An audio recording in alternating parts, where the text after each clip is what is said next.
দর্শক, গুরুত্বপূর্ণ একটি বিষয় এবং প্রশ্ন এবং আমার বলতে পারেন যে একটি কৌতূহল। কিছুক্ষণ আগে দেখছি যে সামিট গ্রুপের চেয়ারম্যান বা প্রধান কর্ণধার আজিজ খান এবং তার পরিবারের সদস্যদের ব্যাংক হিসাব জব্দ। গতকালকে দেখলাম আকবর সোবহান, আনভীর সোবহান, বসুন্ধরার তাদের পরিবারের 7 সদস্যের ব্যাংক হিসাব জব্দ। এর আগে ওরিয়ন গ্রুপের ওবায়দুল করিম এবং তার পরিবারের সদস্যদের ব্যাংক হিসাব জব্দ। এস আলমের পরিবারের ব্যাংক হিসাব জব্দ। তারপরে সালমান এফ রহমানের একই অবস্থা। তাহলে আপনি যেই নামগুলো উচ্চারণ করলাম, বাংলাদেশে এরা হচ্ছে বিজনেস টাইকুন এবং শেখ হাসিনার খুবই ঘনিষ্ঠ। তারা সবাই, এরা শুধু শেখ হাসিনার ঘনিষ্ঠ বা মন্ত্রী বা রাজনীতি করেন বিষয়টা তা না, বাংলাদেশের অর্থনীতির একটা বিরাট অংশ এরা দখল করে বসে আছে। আপনারা জানেন যে ইতিমধ্যেই কিন্তু অর্থনৈতিক অবস্থা বেশ খারাপ। জিনিসপত্রের দাম বেড়ে যাচ্ছে, ডিমের হালি, মুরগির দাম, যেগুলি একেবারে মানুষের খুবই প্রয়োজন, সেগুলো ধরাছোঁয়ার বাইরে। শাকসবজি কিনতে পারছে না, সেগুলোও অনেক দাম। 100 টাকা নিচে মানে কোনো পণ্যের দাম নেই, এমন একটা অবস্থা। তার মধ্যে আবার যেই মানুষগুলোকে ধরা হয়েছে তাদের আমি পক্ষে সাফাই গাচ্ছি না, কিন্তু খেয়াল করে দেখেন যে নিত্য পণ্যের বাজার ওই এস আলম গ্রুপের হাতে। তারপরে বিদ্যুৎ, জ্বালানি, যেটা আপনার সবকিছু সচল রাখবে, কল কারখানা, বাসা বাড়ি, এদের একটা বিরাট নিয়ন্ত্রণ এই আজিজ গ্রুপ, তারপরে ওরিয়ন, তারপরে বসুন্ধরা গ্রুপ, তাদের হাতে। এরা এমনভাবে অর্থনীতির চাকাগুলো, তারপরে ব্যাংকে তাদের যে প্রভাব, শেয়ার বাজারে তাদের যে প্রভাব, আরো বিস্তারিতভাবে তাদের বিজনেসের যদি অলিগলি খোঁজখবর রাখা যায়, দেখা যাবে যে এরা যদি কলাপস করে বা এরা যদি টান দেয় তাহলে কিন্তু আরো সংকটের মধ্যে পড়বে।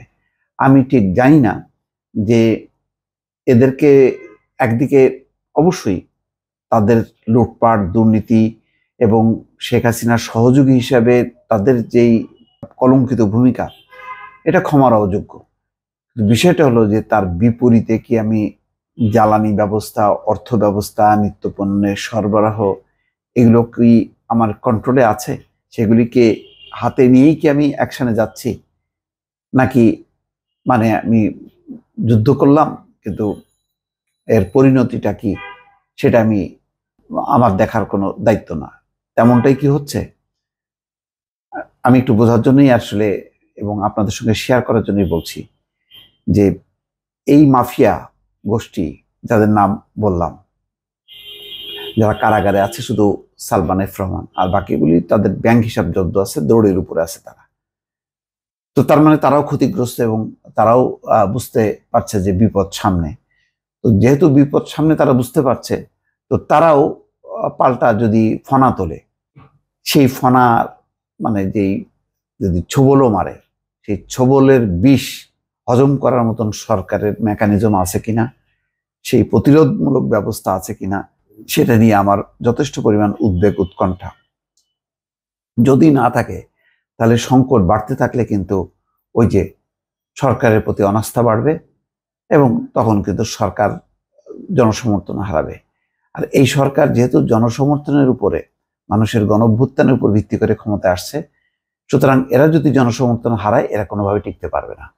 শেখ হাসিনা টিকেছিল, তার জনসমর্থন ছিল না, কিন্তু তার প্রশাসন কাঠামোটা এমনভাবে সাজানো ছিল যে ওই উইংগুলো তাকে রক্ষা করছে। কিন্তু ডক্টর ইউনূসের অন্তর্বর্তী সরকারের অবস্থা তো তা না।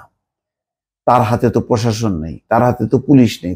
সে আছে একটা সাংবিধানিক নিয়ম কানুনের মধ্যে, সে আছে, কিন্তু এরা তো ঘুণে ধরা, এরা তো ধসে পড়া, এরা তো বায়াসড। এরা যদি বেঁকে বসে তাহলে তো ইউনূস সরকার কলাপস করবে, তখন কি হবে?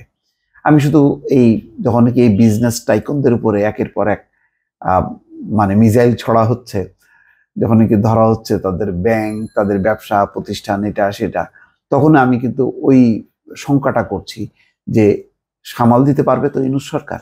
এই প্রশ্নটা ঘুরে ফিরে আমার ভেতরে আসছে। দর্শক, আমি একটা মুক্ত আলোচনা, এটা আমার আমার কিছু কৌতূহল।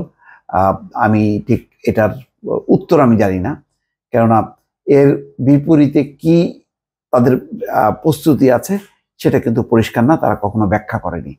আপনাদের সামনে এই প্রশ্নগুলো বা প্রসঙ্গগুলো তুললাম, আশা করি আপনারা একটু যদি মতামত দেন তাহলে আমি সেগুলো একটু লক্ষ্য করে আমি পরবর্তীতে আমার আবার ভিডিওগুলো আমি তৈরি করতে আমার সুবিধা হবে। ভালো থাকবেন। আল্লাহ হাফেজ।